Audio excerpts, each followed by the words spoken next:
இந்த பதிவை பார்க்கறதுக்கு முன்னாடி சிவபெருமானை பிடித்தவர்கள் ஒரு லைக் பண்ணிக்கோங்க. ஐப்பசி பௌர்ணமியின் சிவபெருமானின் அருள் அனைவருக்கும் கிடைக்கட்டும். உலக உயிர்கள் அனைத்திற்கும் படியளப்பவர் சிவபெருமான். அந்த இறைவனுக்கு பக்தர் அனைவரும் உணவை படைத்து வழிபடும் சிறப்புமிக்க நாளை ஐப்பசி பௌர்ணமியில் வரும் அன்னாபிஷேக திருநாளாகும்.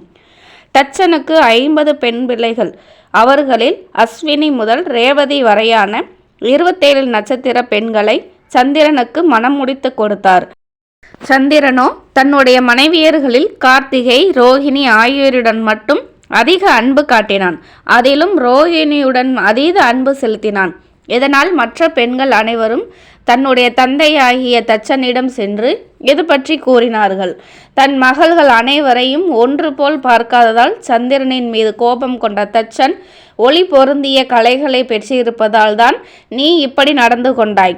உன்னுடைய கலைகள் ஒவ்வொன்றாக இனி தேய்ந்து கொண்டே போகட்டும் என்று சாபமிட்டார் தச்சன்.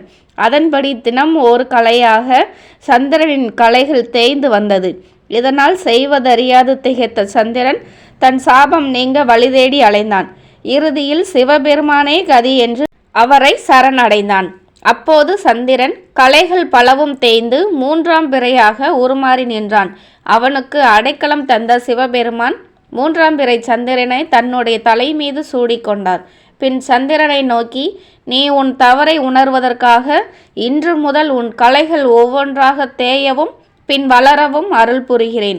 இருப்பினும் ஐப்பசி மாத பௌர்ணமி தினத்தில் மட்டும் உன்னுடைய 16 கலைகளுடனும் நீ மிளிர்வாய் என்றார். அதன் காரணமாகத்தான் சந்திரன் ஐப்பசி மாத பௌர்ணமி தினத்தில் மட்டும் மிகுந்த ஒளியுடன் காட்சி தருகிறார்.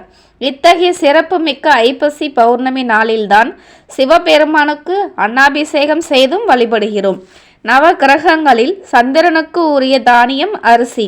எனவே தனக்கு சாப விமோச்சனம் அளித்த சிவபெருமானுக்கு தன்னுடைய தானியத்தால் சந்திரன் அபிஷேகிப்பதாக இந்த நிகழ்வு பார்க்கப்படுகிறது.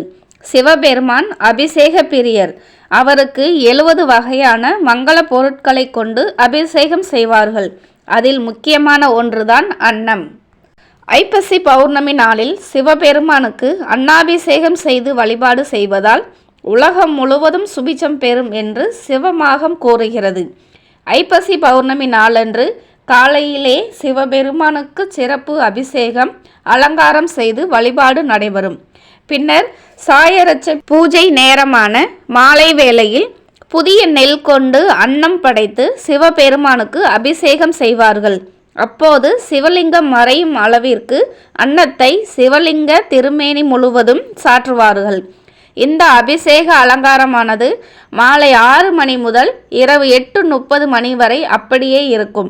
இந்த நேரத்தில் சிவபெருமானை தரிசனம் செய்வது மிகவும் சிறப்பான பலனை பெற்றுத்தரும். இரவு 8:30 மணிக்கு மேல் அன்னாபிஷேக அலங்காரம் பிரிக்கப்பட்டு பக்தர்களுக்கு பிரசாதமாக வழங்கப்படுகிறது. மேலும் அன்னதானத்தை திருக்குளம் அல்லது நீர்நிலைகளில் கரைப்பார்கள். நீர்வாழ் உயிர்களுக்கும் உணவு கிடைக்க வேண்டும் என்பதற்காக இவ்வாறு செய்யப்படுகிறது. சிவபெருமானுக்கு செய்யப்பட்ட அன்னாபிஷேக அலங்காரத்தை காணும் பக்தர்கள் வறுமையில் இருந்து விடுபட்டு பசியில்லாத வாழ்வை பெறுவார்கள். ஐப்பசி மாதத்தில் வரக்கூடிய இந்த பௌர்ணமி தினத்தில் சிவபெருமானுக்கு நடைபெறும் அன்னாபிஷேக பூஜையில் நாமும் கலந்து கொண்டு சிவபெருமானின் அருளை பெற்று வாழ்வில் வளமோடு வாழ்வோம்.